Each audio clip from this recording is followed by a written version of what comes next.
No nosso último encontro, a gente viu o Império Romano ser dividido. Agora vamos acompanhar o início do que seria o fim. E olha, esta não é apenas a história de uma invasão, não. É muito mais a análise de um colapso que veio de dentro. Porque o século V, ele não chega só com as espadas dos bárbaros. Ele traz a falência de uma civilização que parece ter esquecido dos próprios princípios. E bem no centro dessa tragédia tem um nome que vai ecoar pela história: Alarico, o rei dos visigodos. Ok, vamos mergulhar nisso.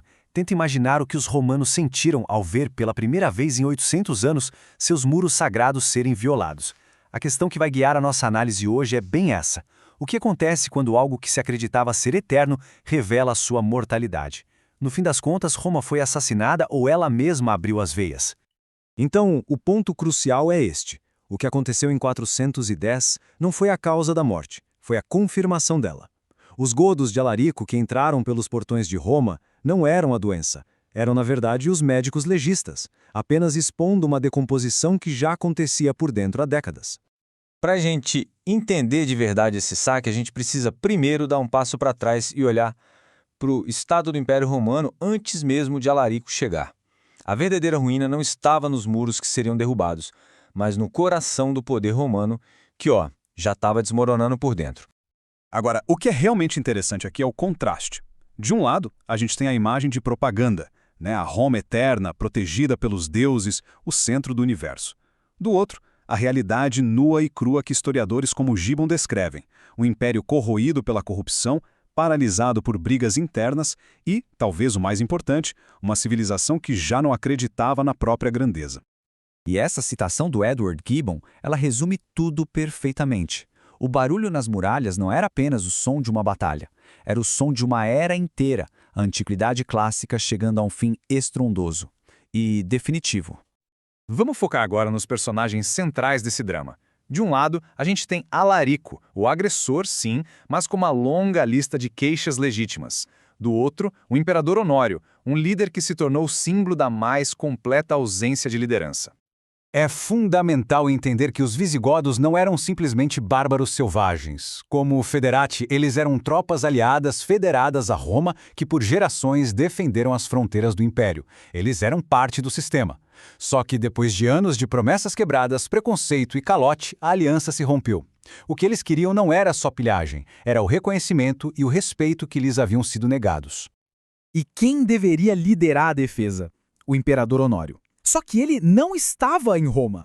Estava bem seguro em Ravenna, uma cidade bem mais fácil de defender. Essa distância física era um espelho perfeito da sua distância política e emocional da crise. Ele era a personificação da falha de um sistema. E essa frase de Gibbon é talvez a imagem mais devastadora da decadência romana. Não é para ser levado ao pé da letra, claro, mas simbolicamente ela é perfeita. Enquanto a capital do mundo estava sob cerco, o líder do império estava preocupado com seus hobbies. Roma estava sem comando e, pior ainda, sem coragem. Com o cenário estabelecido e os personagens em seus lugares, vamos avançar para o evento em si. O que realmente aconteceu durante aqueles 3 dias terríveis em agosto de 410. Depois de um cerco que deixou a cidade faminta, os portões finalmente se abriram. Durante 3 dias, os visigodos pilharam a cidade. Mas o mais grave não foi a destruição material, foi o golpe psicológico. A cidade eterna que tinha subjugado o mundo foi humilhada. O símbolo do poder e da ordem tinha caído. Imediatamente, claro, surgiram 2 explicações. Os pagãos culparam o cristianismo, dizendo que Roma caiu porque abandonou seus deuses antigos. Já os cristãos, como Santo Agostinho na sua obra A Cidade de Deus, argumentaram que foi um castigo divino pela imoralidade do império. Todo mundo procurando um sentido para o impensável. Mas aí vem Gibbon e oferece uma conclusão bem mais fria, mais secular. No meio daquele caos todo, de orações e acusações, a verdade era uma só. Nenhum poder divino interveio. O silêncio dos céus foi absoluto, deixando a humanidade entregue ao seu próprio destino. A cidade foi saqueada, o império humilhado. Mas o que sobreviveu a essa catástrofe? O legado do saque é tão importante quanto o evento em si, porque ele nos mostra o que nasceu daquelas cinzas. E aqui tem um detalhe fascinante que já sinaliza o futuro. Os visigodos, por serem uma vertente do cristianismo, trataram as grandes basílicas como santuários. Esse ato de respeito no meio do caos mostra o nascimento de uma nova era. O poder político podia ruir, mas um novo poder, o espiritual, estava emergindo das cinzas.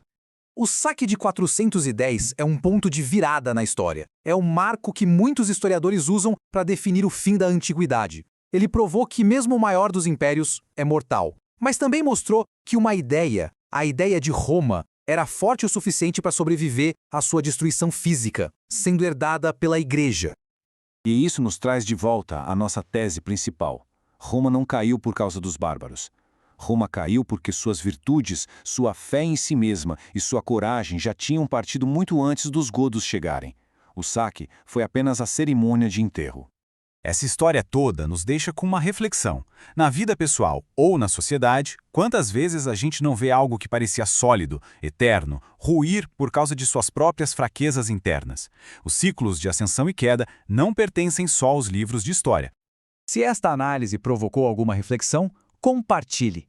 Para se aprofundar, o link para Declínio e Queda do Império Romano está na descrição.